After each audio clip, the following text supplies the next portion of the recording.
মুসলিম কোনদিন মন মতো চলতে পারে না। শতদিন বলেছি, ইসলাম ধর্ম মানে এক গিলাস পানি পান করলে 5টা বিধান লাগে। যেই ধর্মে এক গিলাস পানি পান করতে 5টা বিধান লাগে, সেই ধর্ম পীর দিয়ে চলে, কথা সত্য নয়। সেই ধর্ম বুজুর্গানের দিন দিয়ে চলে, কথা সত্য নয়। সেই ধর্ম কোন ব্যক্তি দিয়ে চলে, কথা সত্য নয়। যেই ধর্মে এক গিলাস পানি পান করতে 5টা বিধান লাগে। 1 বিসমিল্লাহ, 2 ডান হাত, 3 শ্বাস, 4 বসে, 5 পান শেষে আলহামদুলিল্লাহ। এর নাম ইসলাম। মানুষ তার ইচ্ছা মতো চলতে পারে না। রাসূল সাল্লাল্লাহু আলাইহি ওয়াসাল্লাম বলেন, হুজবাতিন নার বিশাওয়াত ও হুজবাতিল জান্নাত বিল মাকারিহ। মন মতো চলে যে জাহান্নামে যাবে সে, ইচ্ছা মতো চলে যে জাহান্নামে যাবে সে। ত্যাগ তিতিক্ষা করে মনের বিরোধিতায় চলে যে জান্নাতে যাবে সে। যেই দিন আল্লাহ তাআলা জাহান্নাম সৃষ্টি করলেন, তৈরি করলেন, সেই দিন আল্লাহ জিবরাইলকে বললেন, জিবরাইল ইযহাবুল মা ফানজুর ইলাইহা। জিবরাইল তুমি জাহান্নামের নিকটে যাও, জাহান্নামকে দেখো। ফাযাহাবা ফানাযারা ইলাইহা।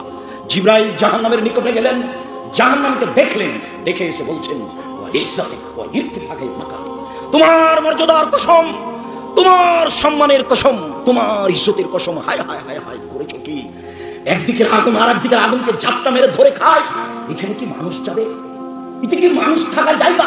তোমার সম্মানের কসম করে বলছি, তোমার ইজ্জতের কসম করে বলছি, এই জাহান্নামে কেউ যাবে না, কেউ যেতে চাইবে না। আমার আল্লাহ তাআলা যে জিবরাইল, আবার জিবরাইলকে বললেন, জিবরাইল যাও, তুমি এবার জাহান্নাম দেখে আসো। ফাযাহাবা ইলান নার ফানাযারা ইলাইহা। জিবরাইল জাহান্নামের নিকটে গেলেন, জাহান্নামকে দেখলেন, দেখে এসে বলছেন, তোমার মর্যাদার কসম, তোমার সম্মানের কসম, তোমার ইজ্জতের কসম, লা ইয়াকাদু ইলা দাখালাহা। বাকি থাকবে না কেউ, সবাই জাহান্নামে যাবে। জাহান্নামে যাবে না এমন কি কেউ আছে? কথা উল্টে দিলেন সম্পূর্ণ। হাদিস বুখারী মুসলিম। জিবরাইল সম্পূর্ণ কথা উল্টে দিলেন। তিনি বলছেন, জাহান্নামকে মনের ইচ্ছা দ্বারা ঘেরা আছে। আদমের ছেলে মেয়ে কি মনের ইচ্ছার বাইরে চলতে পারবে? মন চাচ্ছে দোকানে বসে আড্ডা পিটে মানুষের বদনাম করি, মন চাচ্ছে একটু সুদ ঘুষ খায়, মন চাচ্ছে প্যান্টটা একটু টাকনোর উপরে নিচে রাখি। যখনই প্যান্টের টাকনোর উপরে করি, স্ত্রী মেয়ে বলে, আব্বু ঠেঙ্গা ঠেঙ্গা লাগে। এটা মানা চায় না। মন চাই মানুষের বিরুদ্ধে কথা বলি, মন চাই সুদ ঘুষ খাই, মন চাই জিনা ব্যভিচারে থাকি, মন চাই বিশ্ব মানুষকে তার স্থান থেকে সরিয়ে দিই। যারা বিত্তশালী তারাই সমাজে থাকবে। মানুষের মন যেটা চায় সেটাই যদি মানুষ করে, তাহলে সে জাহান্নামে যাবে। জিবরাইল বলতে চাইলেন, আল্লাহ আদমের ছেলে মেয়ে কি মনের বিরোধিতা করতে পারবে?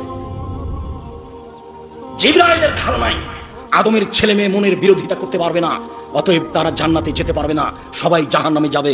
এ কথা জিবরাইল জাহান্নাম পরের বারে দেখে এসে বলল।